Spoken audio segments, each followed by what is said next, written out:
Good evening. My name is Joe Garcia. It's my pleasure to introduce our guest speaker here tonight and guest trainer, Andreas Papakostas.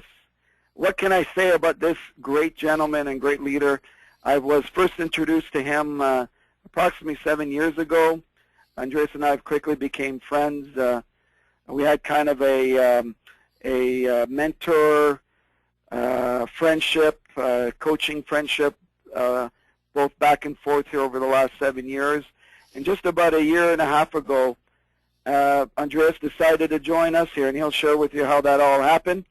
But it's my pleasure to introduce the great Andreas. He's going to be talking to everyone here tonight about how to make successful follow-up calls. It's critical in our industry, in our business, or any business for that matter, to follow up the right way.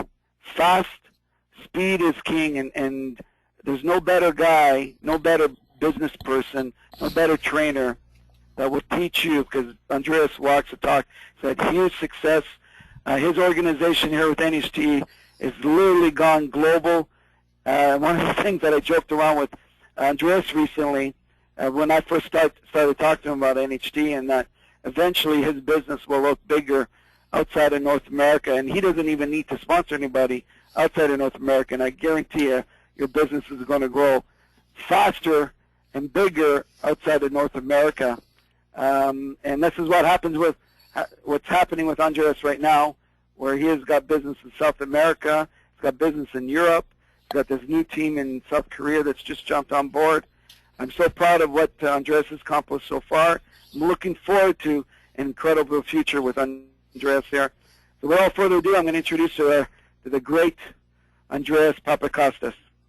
Awesome, Joe. Thank you so much. You know, to just follow up on your presentation here today, you hit on a couple of these points, and it's about who you associate yourself with. So I want to thank you for the kind introduction.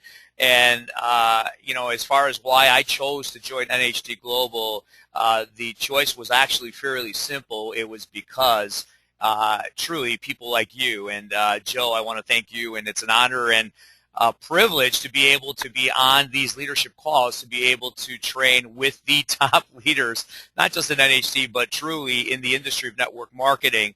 You know, I left for those of you who don't know my story, I left a company that I built for 10.5 years, was extremely successful.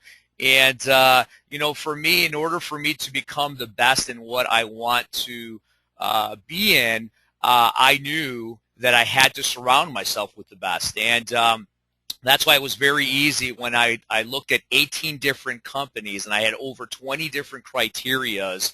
One of them was leadership, mentorship, and law of association, surrounding myself with the best. And not because you say it, but because the track record has proven that.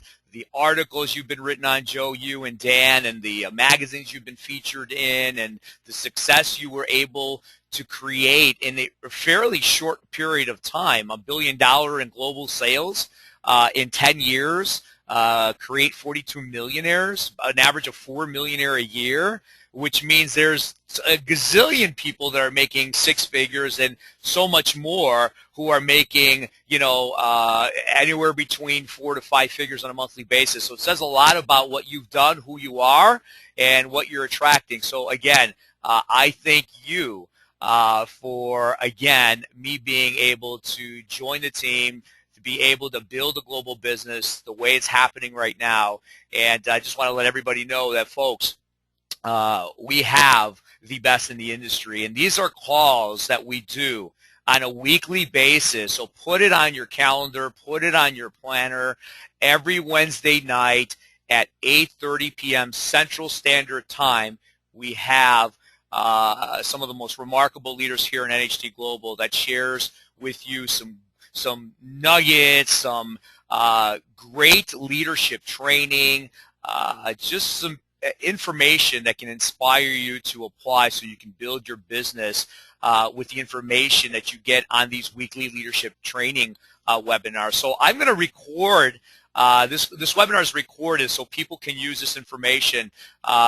There's just some phenomenal, again, just training week after week that you can all, again, get the recording of these trainings at our 24/7 online university site, which is steamteam.ca. That will be available for all of you, along with all the other calls that have been conducted on a weekly basis. So as you bring new people on board, you'll have a library of personal development, business development webinars that you can offer to your people so they can continue to grow and develop and build their business just like we are doing right now. So I want to talk to you about a topic that I know a lot of distributors always want to become better at, to know more of what to do during the process when you're following up with people that had some form of interest in reviewing some information about our opportunity or about our products.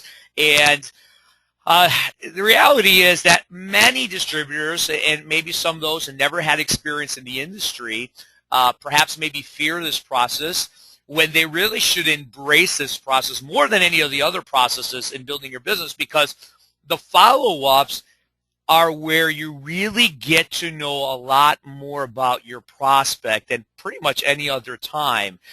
And the follow-ups, in my opinion, and I would say from being connected with the top leaders here in NHT Global, would probably agree with me that the real conversation begins not when you're prospecting or when you're, again, approaching the people you have in your list regarding our opportunity, regarding our products, but the real conversation begins during any form of follow-up. And as Joe mentioned, the follow-up process is critical to any successful enterprise. If you don't follow up, then all the work you did prospecting people basically was a complete waste. And so that is why, if you can understand the goal, the definition, the key concepts in what you want to accomplish in a follow-up, it's going to become automatic for you, and your business is just going to explode like never before. So I want to give you my definition of what a follow-up is, okay? This is my definition for a follow-up. I think when people can have some form of just explanation of certain aspects of your business, it helps some people visualize the importance of that aspect of the business. So follow-up, it's a reconnection based on a mutual agreement to discuss the emotional outcome of the information the prospect agreed to review and where they are at with the decision making. Okay. Now I know some of you guys are listening in. You're not watching the screen, so I'm going to say it one more time because I think this is very important to understand, like, the concept of the follow-up.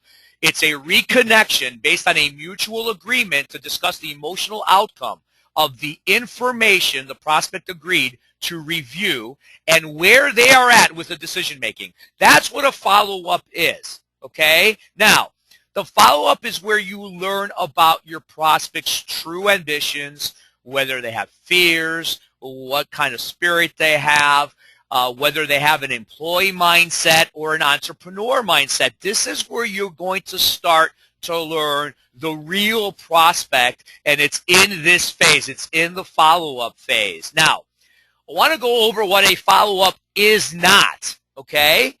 It's not a guarantee of an enrollment or a sale of a product, especially on your initial follow-up. Just because someone was interested in reviewing information about the NHT Global opportunity or the NHT Global products doesn't necessarily mean that when you follow up with them, they're going to enroll or they're going to buy, okay? Especially on the initial follow-up. I'm going to share with you towards the end of this training some statistics that you're going to be like, wow, okay? So hang on tight here. You got to watch this entire webinar. A follow-up is not to convince your prospect, and it's not to debate your prospect, okay? A follow-up is not telling, okay? It's all about asking, listening, and listening, okay? We're going to cover this on the next few slides here. So the focus of the follow-up is pretty much very simple. It's to find out if there is a next step or not. That's it. Is there a next step or not? What's the next step? Potentially maybe order, to potentially maybe enroll, to potentially get a referral, or potentially get another follow-up appointment, which is pretty much 90% of the time, you're probably going to have the next step, which is another follow-up appointment. Or perhaps to find out if there is a next step by basically maybe staying in contact with them in the future, perhaps sharing with them your progress, perhaps a new product comes out and you want to share with them a new product or a new bonus or a new incentive trip, whatever that may be. And I'm going to share with you how you can make that next follow-up appointment to occur, okay? Now, some follow-up goals. You have to have goals in what it is that you're doing in your phases when you're building your business, okay? So, you're basically, some of the goals in your follow-ups to see how they felt about the information they reviewed, whether it was a recorded webinar, a live webinar, the Nature's Care site, a capture, whatever it is that you supplied information for them to review, okay? What they best liked about the information they reviewed. And some of the goals you want to know on a follow-up, do they have enough information or do they need additional information to make a decision? So basically, a follow-up is basically you consulting and guiding them. That's really what you're doing. You're consulting them and you're guiding them based on you listening, asking questions, and then basically listening to their response. So basically, is there a next step or is there not? Okay? So now, the reason why people, in my opinion, again, fear some of the follow-ups or spend too much time just spewing the fire hose how great NHT is because it is, how great the products are because they are, how great our leadership is because it is. So you just tell. And the reason why you do this is because you don't have enough people that you have prospected that is opening up to reviewing information. So you're banking on the one or two people that you're going to be following up with, and you're spending way too much time trying maybe to convince or trying maybe to debate and telling.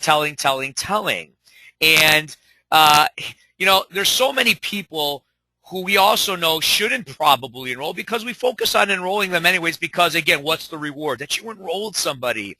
The reality is you just don't want to enroll anybody. You want to enroll with people who are ready for change in their life. They're ready to make more money. They are willing to go to work to change their future. They're willing to go to work to create their own economy. Those are the people you want to enroll. And sometimes I consult people not to join me, okay? That's just the reality. Level 1 or 4 type people that are not enthusiastic about life. They don't want to do anything about their circumstances. They don't want to talk to people. Why would I want to continue sharing with them how this opportunity can change their life? And I think a lot of people spend too much time. There's a difference between inspiring the right people and convincing the wrong people. I'm going to say that again because that can be an aha moment for some people. There is a difference between inspiring the right people and convincing the wrong people, okay? So what do you do? What kind of questions do you ask? And I get that a lot. So what do I tell people when I call them? And again, I want you to use this as a guideline. Concepts. Not that you have to use these word for word, but just as a guideline. And basically, these are the questions that I ask, and basically how they felt about the information they reviewed by asking these simple questions. Now, I don't ask all these questions. I'll pick one or two, and I'm going to listen. One of the questions may be, what was your favorite part about the video? If I gave them a webinar, if I gave them a recorded webinar, if I gave them my Nature's Care site, whatever video or information presentation you're giving them. It doesn't have to be video. It could be a sizzle call. It could be whatever. It could be a pamphlet. Okay? What was the favorite part about that? I'm already focusing on telling them what was the best part in case in their mind for some reason they see something maybe that was not of an interest to them. What's another question that I may ask? How did you feel about the big picture? Because the reality is people want that big picture, and their picture could be totally different than the next person. But the reality is we have an opportunity that can get people to dream again and live that picture if they choose to take action with us. Another question I may ask, do you see an opportunity for you to earn that additional income you are looking for based on the information you just saw? Do you see an opportunity? Okay. What's another question that I ask? And I'll tell you what, I would probably say I ask this question maybe 70 or 80% of the time on all my follow-ups. Based on what you just reviewed, on a scale of 1 to 10, 10 being I'm ready, I'm joining, I'm in, join me right now. What is your interest level? What is it? Okay? If the interest level is about 6 to 8 or 9, guess what? I'm going to introduce them to my upline business partner. I'm going to introduce them to Joe Garcia. I'm going to introduce them to Dan Cato. Why? Because they obviously have a high interest level, and perhaps just introducing somebody else who may share another story, share their experience, their expertise, may be enough to get them on a 10. Here's another question. What would you need to know in order for you to make a decision to start today? The reality is many people are looking for a change. So do people want change 3 years from now? Do they want it now? They want it now. So in order for people to make a decision, because the reality also is that a lot of people have a hard time making a decision. What would you need to know in order for you to make a decision to start today? Okay? I'm asking, and then I'm going to listen. Another question. Do you have enough information to make a decision today? It's either going to be the latter one or this one. Do you have enough information to make a decision today? Okay? So again, just some common questions that I start my follow-up with, and guess what? That's it.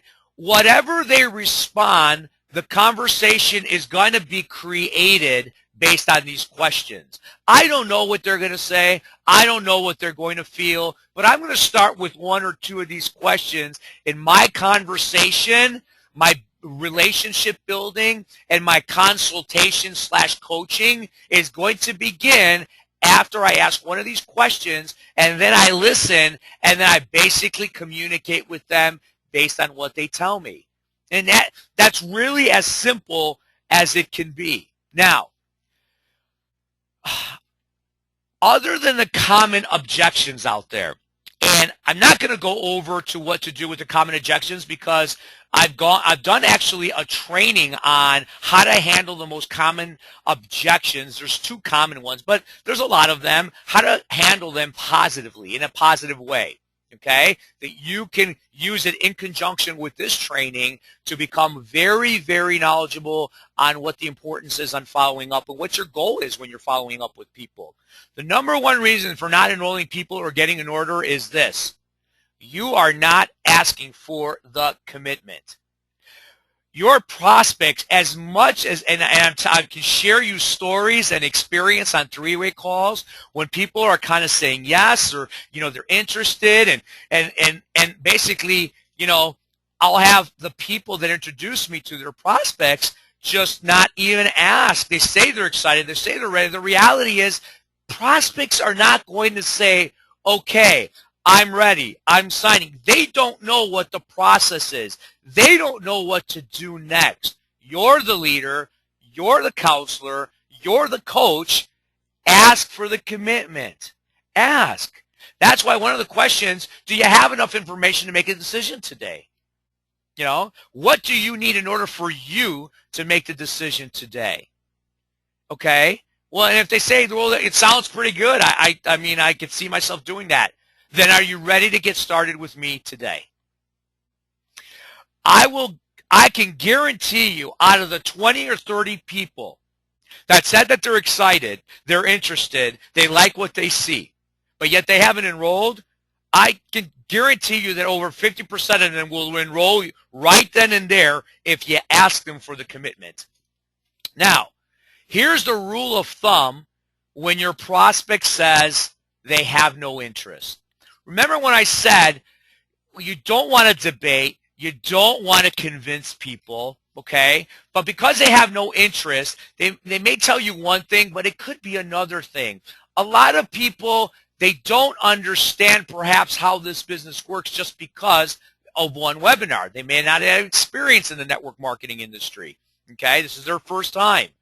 So I ask them this question. This is the rule of thumb with all my prospects that say they don't have an interest. What specific factor about the information you reviewed made you not be interested? Okay? What made you not interested in what I shared with you? Because obviously, if they were interested in reviewing some information, they obviously are looking for change. They're obviously looking for more money or a better life or career change or to do more, be more, have more, whatever it is. So what was it about the information that you reviewed that you're not interested? You'll be amazed how, again, how people perceive certain information could be totally different than other people. And what they really saw is really what they need and they want, but perhaps they perceived it differently. And again, this is why you ask questions. The more questions you ask, the more you learn about the prospect, the better you can guide them. And if they're still not interested, it's not going to be for everyone. I use the 80-20 rule. 80% of the people are not interested. You know, that's fine. Well, now that you reviewed this information, who do you know? And I ask, this is very specific. And, you know, when people ask, well, who do you know? Who can you refer me to? Well, they can refer you, gosh, any one of their 3,000 people that they know that's not in their memory bank all of a sudden, but that they know. You got to be specific when you're asking for referrals. Who do you know? Who do you know that's an entrepreneur? Who do you know that manages a lot of people? Who do you know that's on a commission base, that earns commissions? Who do you know that is interested in changing their life or looking for a career change? Because I'd like to share the same video as I did with you, and perhaps you can do that person a favor. It's not, well, who do you know? Who can you refer me to? You know, you got to get people to go right in the top of their head exactly what you're looking for. Who do you know that's a multitasker that gets things done? Who's influential in your family, friends, or in your with coworkers that I can share this information with? You got to be very specific, okay? And if they still, for whatever reason, are just not going to, again, offer you any people or whatever it is, my rule of thumb, I always end it with this. Hey, so-and-so, will you allow me to keep you posted on my progress from time to time? We have products that come out. We may have a local event in your area. Or can I just share with you how my progress is from time to time? And usually when it's a family or friend or just someone you know or just someone you have a mutual friend with, when you say, will you allow me to, you're giving them the authority to basically say yes or no. And I'll just have to say over 90% of people ask this question says yes. So that gives me an opportunity to what? Keep them in my pipeline, and over a month or 2 or 3 months, and I'll make that decision based on how the conversation go, I will contact them and do what? Something we both agreed with is to keep that person posted on my progress from time to time. You're going to hear some remarkable statistics on these people here, how they may wind up being your next biggest business builder in your organization. Rule of thumb when your prospects are indecisive. They didn't say yes, they didn't say no, they kind of like you, they want to change their life. Folks, this is the best thing that you can do for you, but also for that indecisive prospect. Three-way your upline partner. I'm not going to get into the training on this training here. I'm going to probably do a training sometime in the future in regards to the proper way of doing a three-way, the proper way of introducing your three-way partner, but you can get back to your business partners and talk about this. Because when your prospect is indecisive, that third-party person may just help that person make the decision. Again, three ways not to convince or debate. It's to add edification, credibility, show support, show there's a system, show that you can do this with our team. So when your prospect is indecisive, if they have an interest level between 6 to 9, because obviously if it's a 10, you're enrolling that person that day, okay? I am contacting my partner and doing a 3-way.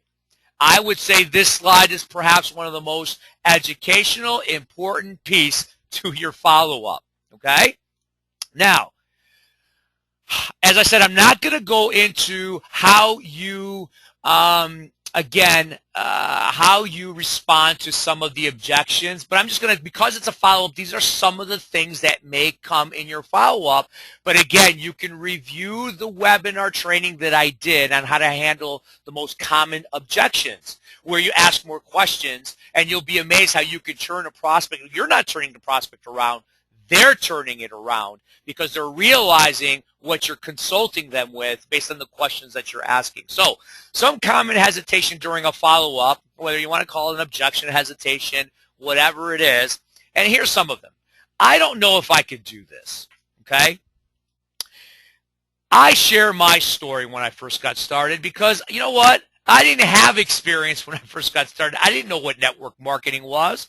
And when I first got started in the industry, in 10 months, I not only earned a full-time income, I had one of the top 8 businesses of that company. Talk about if I knew I could do this.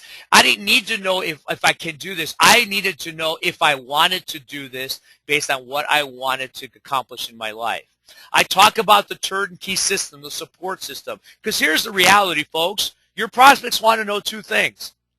Can I really do this, and are you going to be there to help me? That's really, if you can answer those 2 things in your prospect's mind, they're going to join you, okay? Some other hesitation. Well, I can't sell or I don't like selling. What do you mean? What do you mean by that? Let him explain. What do you think this is? You think what is that? You know, whether you want to call it sales or not, yes, you're selling a dream to somebody. You're selling a vehicle that if they choose to drive it can change their life. Whether they want to take it is up to them. It's not up to you. So am I selling you anything? Does it seem like I'm selling you anything here? No. Well, that's what you would be doing. Do you know people that want to change their life? Do you know people that need money? Do you know people that are looking for a change? Yes. If you offer this opportunity to change their life and they make the decision, did you sell them anything? Well, no. So what do you mean by that? And again, I'm just asking questions to dig down really deep. Is that really what's preventing them from joining, or is that just, again, just a small little excuse, but perhaps they may not know what this business is all about? I don't have the time. Well, isn't this one of the reasons why you reviewed this information? Because you want to create more time? Isn't it the reason why you looked at this opportunity? Because, you know, you want to have more time? I mean, these questions is what I really ask of them. Well, I don't have the time. If there's something that somebody really wants to change, people will find the time. Everyone has 24/7. You can't manage time, but you can manage the activities with the time that you have. I don't have the money. If you had the money, would you join me today? Let's say money wasn't an issue. Would you join me today? They should say yes, right? Otherwise, that's never the reason why people don't join. Because if you had a flat tire driving to work, and if you didn't get to work within that night, you're fired. You think you're going to find the way and the money to fix your tire so you can go back to work. Guarantee you 100%. So usually those are not really the reasons why people will join. They use it as a hesitation. But I go really into details on how to respond to these 2 things on that training that I was telling you about. You definitely want to listen to it because it goes hand in hand with the follow-up. Okay? So, and I'll tell you, would you be willing to talk about how we can work together to find ways where I can help you make enough at maybe an event that we can create where you can pay for the startup? Do you know that people, okay, they get their startup kits, they do a facial party at their home. Do you know we have people in my organization, I guarantee you there's people all throughout at HT Global that can make $1,000 easy in a 1-hour facial party. Okay? Because if you retail the products and you get it at the gold, your retail profit margins are extremely great. Okay? There's people who've made $400-$500. Well, if I was to provide, again, there's ways that you can do this. If you're serious, want to do this, I will come up with ways to help you get started if truly this is the only reason why you can't get started. And I'll come up with ways where, again, they can invite people over to their house, and if there's like 6-7 people that want to join, I guarantee you they're going to want to find the money to join because they're going to be making money that night from their enrollments. Okay? Oh, I'm not sure. Well, what are you unsure of? I would like to assist you. I want to assist you. What are you unsure of? Okay? So again, just some common things that you may be hearing, and just some little concepts of questions that you must ask with every hesitation so you can truly get the real reason. The first objection, 90% of the time, is never the real objection or hesitation as to why they may not join you or buy from you. Okay? Again, time and money are the two common objections that you may hear. Again, you got to watch the How to Handle the Most Common Objections Positively webinar that I did. It goes into questions that you can ask, and I'm telling you, people turn themselves around based on those questions that you ask. So, if you call a prospect on a follow-up, okay, and you made an appointment, obviously, it was agreed on, do you leave a message if the voicemail picks up? I get that all the time. Well, I called, they didn't pick up, so I didn't leave a message. So do you leave a message or not? Here's my suggestion. Absolutely. Why? If I made an appointment with someone, that means I have a mutual agreement with a person for an appointment. Okay? That means I gave up my time. That means that person was supposed to give up their time. And we have an appointment. We have an agreement. So you are not bothering people by calling them when they told you, yes, call me at this time so we can further discuss based on what I'm going to review. Absolutely, you're going to call and leave a message. So I have an appointment with, John, and John's going to review the live webinar, and I have an appointment at 9 p.m., then we're going to find out what his interest level is after that. And I'm calling John at 9 p.m. and his voicemail comes up. Here's what my message is going to be, okay? And again, I don't have a script for this. It's just it's going to come off the top of my head because I know that I made an appointment with John. He wanted me to give him a call back, so it's going to go like this. Hey, John, it's 9 o'clock. We had an appointment to follow up to find out what your interest level is. I'm kind of excited to get your feedback on what you reviewed. I hope you are okay because we were to get together at this time. I set some time aside to answer any questions that you have. Please call me back over the next 10 or 15 minutes. I'll say my telephone number, okay? If I don't hear from you over the next 10, 15 minutes, I will contact you again the first thing tomorrow morning. I'll give a time when I can do that, okay?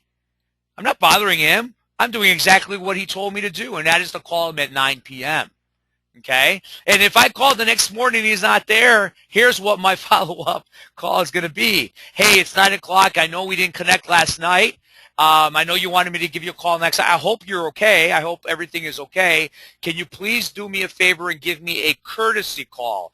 Give me a courtesy call to let me know things are okay.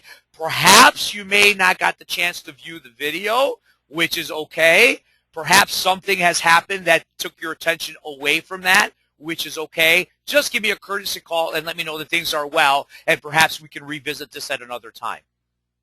That's really how my follow-ups go if they don't pick up, okay? Now, if you call your prospect on a follow-up and they did not review the information you gave them, what do? You schedule another appointment. Try to do it, rule of thumb, 24 to 48 hours.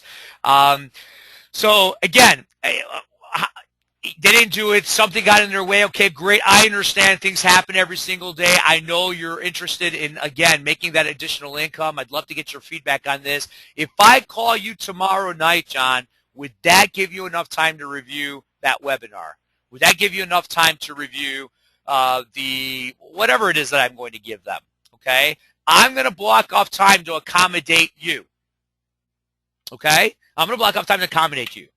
Okay, no, I don't know. Okay, if I call you on Tuesday at 7 p.m., does that give you a little bit more time to review this information? Okay, I'm going to block off some time to accommodate you. Will that work? Okay, so again, just little things that, maybe you're writing down notes. You'll be able to review this webinar. You can pause it, maybe write your little notes here and there, post it in your office as you're talking to people to have these at your disposal, because these are things that, again, you'll become automatic with because you're engaged, you're doing it over, you'll get exactly what I'm sharing with you here on the follow-ups, you'll know how to handle them, you'll hopefully are going to be doing a lot of three-ways with the person who invited you to this opportunity, and you joined because of that individual. These are the things that you're going to become automatic with. Now, for my prospects that have an interest level of, again, 7 to 9 out of 10, let me share with you 3 basic questions, because they're kind of there, they're not there. Yes, I'm going to definitely 3-way my upline, because that's the rule of thumb, correct? If they're indecisive, or perhaps they're telling me their interest level is 7 out of 9. They didn't say they're indecisive, but when I ask them that question, what's your interest level? 0 out of 10, 10 being, I'm ready to join, I see this, I want to work with you. Okay? If they tell me it's a 7 or a 9, let me share with you 3 basic questions to ask that prospect. It would be so hard for that prospect to resist in joining you. How many of you would like to hear these 3 questions? Because I'm telling you, and I've done this before, and when people have done this consistently, enrollments skyrocket. Here it is, number 1. So if they tell you their level is 7, 8, and I say, okay, great. Okay, John, based on what you just saw, what you just reviewed, if you were to get involved part-time, how much would you need to make per month to make it worth your time? What is it? Okay? John may say, I don't know, $1,000. Okay? $1,000. About how many hours, John, a week do you think you can dedicate to build this business in order for you to make $1,000 a month? Okay? Maybe they'll say, okay, I can dedicate to make that, I'll dedicate 10 hours a week. Great. John, if I can show you how to make that, again, $1,000 a month or a week, whatever that figure is, working 10 hours a week, so I'm just reiterating exactly what he tells me, over the next 6 to 8 months, is there anything else you need in order for you to get started today? If I can show you to make that money in that month, working the hours you say that you can commit to over the next 6 to 8 months, if I can help you do that, is there anything else that you would need to get started today? Because if I can help him make that money in the time that he says he has, what would really prevent that person from joining? Think about that. So, based on what you just reviewed today, if you're going to get involved in again, part-time, how much money would you need to make per month to make it worth your time? About how many hours a week do you think you can dedicate to build this business in order for you to make that money a month? If I can show you how to make that money a month, working those hours a week over the next 6 to 8 months, is there anything else you need in order to get started today? See, what you want to not do in a follow-up is tell, and tell, and tell, and tell. You tell if they ask you a question, but you keep asking that person a question so they can tell, so you can listen. Okay? Very important. Call all of your appointments on time. Not 99%, not 99.5%. You call all of your appointments on time. Not 1 minute later. Not 30 seconds later. If you're serious about this business, it will show on their accountability and responsibility on how serious you are with your business based on keeping your commitments, keeping your appointments, keeping your word. If you want others to take you seriously, then you better deliver on your agreement. If you agreed on 9 a.m., you call that person at 9 a.m. If you agreed at 9:55 p.m., you call that person at 9:55 p.m. If this is a hobby for you, you're going to get a hobby check. If this is serious for you, again, it will show with your commitment, it will create a serious income for you. So let me share with you, this is kind of interesting. I want to share some statistics on following up in the industry of network marketing, okay? And then this is statistics just in general throughout just the industry. And it's truly amazing. They also did this in sales, in the sales force. 48% of distributors never follow up with a prospect. Think about that. Almost half of the people that call people and wasted and took time to invest in getting people exposed to webinars, opportunity, almost half of them don't follow up with the prospect.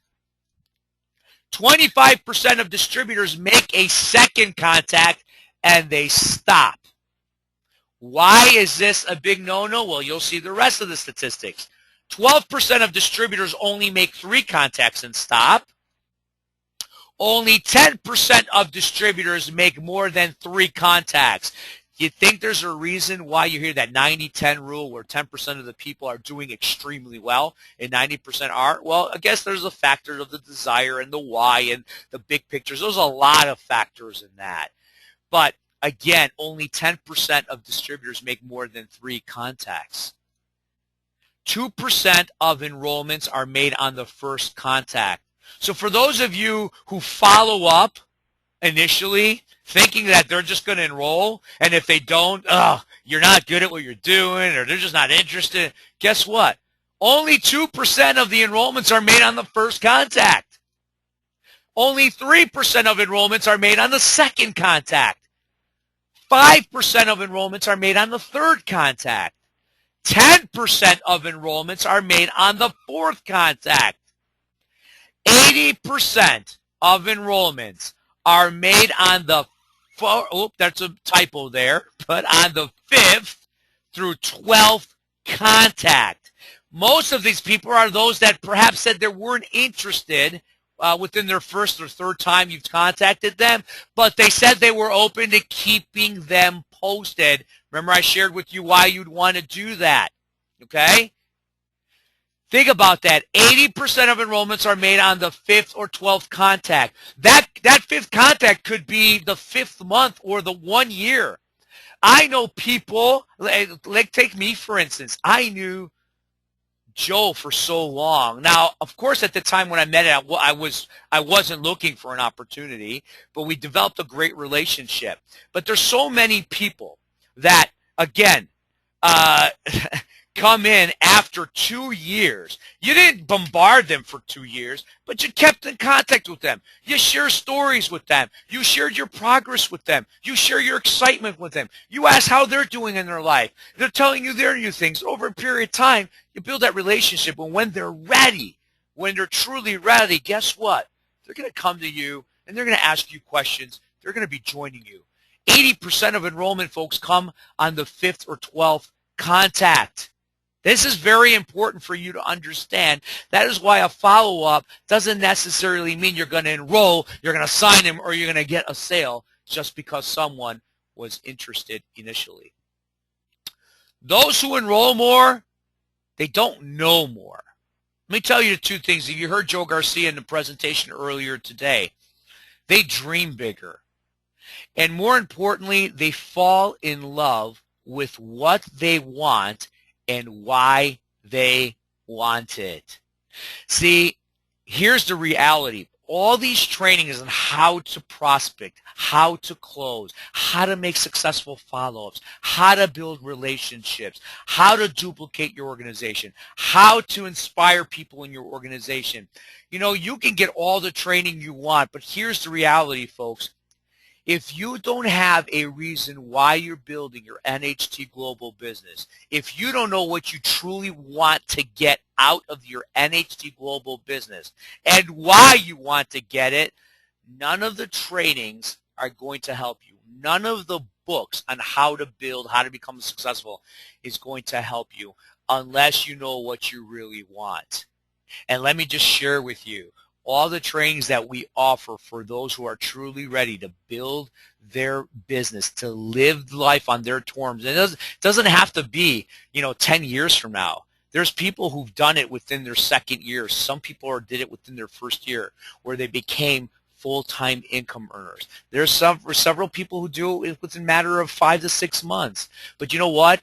If you want to have it all, here, NHT Global has all the trainings, has all the solutions, has the right vehicle in order for you to make that happen. So I hope this was a helpful, a useful training, making your follow-up appointment successful. Remember, just because someone is not interested, if you did all the right things, that follow-up was successful. I want to thank you. Again, fortunate to be part of the leadership team here to share with you some nuggets through my experience and some of the things that, again, has helped me achieve the ranks of success in this industry. So I want to thank you guys. You can listen to this over and over again. Share it with the people that you bring in when you feel they're ready to, again, listen to these types of training. So tune in to your, again, to next week's webinar, Wednesday night, every Wednesday night, 8:30 p.m. Central Standard Time, which is 9:30 p.m. Eastern Standard Time. You get to hear from the great leaders here in NHT Global on another business building topic. It's a once-a-week commitment for a brighter future for you and your family. So thank you for joining us. It was my pleasure to do this training for all of you. Have a great night, everybody. Looking forward to future trainings with you and your global organization. Thank you, everyone.